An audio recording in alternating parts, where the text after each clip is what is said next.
सरपंच बनना है, पार्षद बनना है, लेकिन भाई अब सरपंच और पार्षद बनने के लिए भी आपको पढ़ा लिखा होना जरूरी होगा, क्योंकि यूडीएच मंत्री झावर सिंह खर्रा ने मुख्यमंत्री जी को ये बात कह दी है और भेज दिया है प्रस्ताव कि भाई साहब, कई लोगों का ये कहना है कि किसी भी विभाग में या किसी भी संगठन में, राजनीतिक संगठनों में पढ़ा लिखा होना उस व्यक्ति का जरूरी है जो उस संगठन को चलाएगा, संचालित करेगा। और कई लोगों की डिमांड आ रही थी, इसलिए सरपंच के लिए कम से कम 10वीं पास होना जरूरी होगा और पार्षद के लिए 10वीं और 12वीं में से एक योग्यता लागू करने का प्रस्ताव रखा गया है। अब मंजूरी इसको मिलते हैं नहीं, ये तो देखा जाएगा, लेकिन सोचने वाली बात है कि भाई जो लोग इंतजार कर रहे थे, क्योंकि कई कॉल हमारे पास भी आए थे इन दिनों हमारे चैनल पे कि भाई साहब, हम इस क्षेत्र से हैं, हमें सरपंच का चुनाव लड़ना है, ऐसे ऐसे हमें अपना इंट्रोडक्शन करवाना है आपके चैनल के माध्यम से जनता को, ताकि हमें प्यार मिले और हमें वोट्स मिले और हम सरपंच बन जाएं।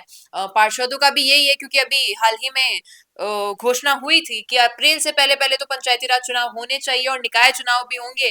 तो अब शहरी निकाय चुनाव और पंचायती राज चुनाव दोनों की संभावना 2026 के मार्च तक आपको देखने को मिल जाएगी कि भाई चुनाव होंगे। लेकिन उससे पहले अगर ये प्रस्ताव मंजूर कर दिया जाता है तो उन लोगों के लिए भारी पड़ जाएगा जो इतने समय से या तो सरपंच बने बैठे थे या पार्षद बने बैठे थे, लेकिन योग्यता नहीं थी पढ़ाई लिखाई की।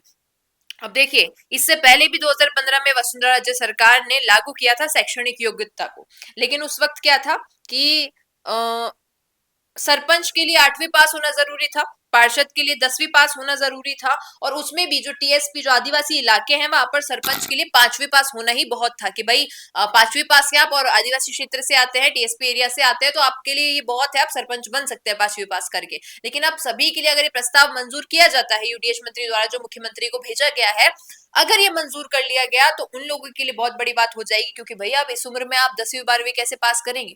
और चलिए मान भी लीजिए कि पढ़ाई की तो कोई उम्र नहीं होती, आप कहीं से तुक्का लगाकर पास करने की कोशिश भी करें तो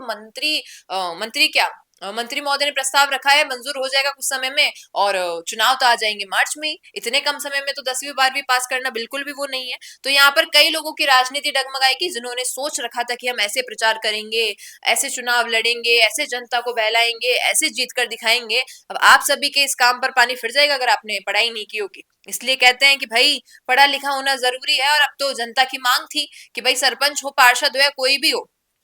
और ही नहीं, इसमें ये भी लिखा है कि पार्षद, सरपंच, मेयर, सभापति, नगर पालिका अध्यक्ष, प्रमुख, प्रधान, जिला परिषद मेंबर, पंचायत समिति मेंबर चुनाव लड़ने से अयोग्य ठहराने की तैयारी है। यानी कि अगर योग्य हैं आप तो ही चुनाव लड़ सकते हैं। अब आप देख लीजिए कि अगर आपने तैयारी कर रखी थी और पढ़ाई कर रखी है तो ही आप चुनाव लड़ पाएंगे और सरपंच पार्षद बन पाएंगे।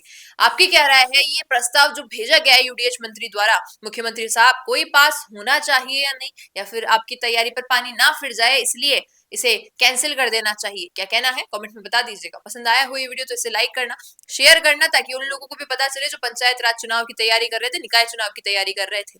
और हमारे चैनल द फैक्ट इंडिया को सब्सक्राइब करना ना भूलें, ताकि ऐसी और खबरों के साथ आप बने रहें। धन्यवाद। रुकिए और जरा ध्यान से सुनिए। क्या आप हमारी इन खबरों से अपने व्यापार को भी बढ़ाना चाहते हैं? तो आप भी खबरों के दौरान इस तरह के एलिमेंट्स पर अपना विज्ञापन दे सकते हैं, या फिर ऐसे खबर के 1 मिनट बाद अपना पूरा विज्ञापन डलवाएं, जो कि 8 लाख से ज्यादा सब्सक्राइबर्स और फॉलोअर्स वाले द फैक्ट इंडिया चैनल्स और पेजेस से राजस्थान के कोने कोने में पहुंचेगा, और इससे आपका व्यापार, ब्रांड, सब कुछ बढ़ेगा।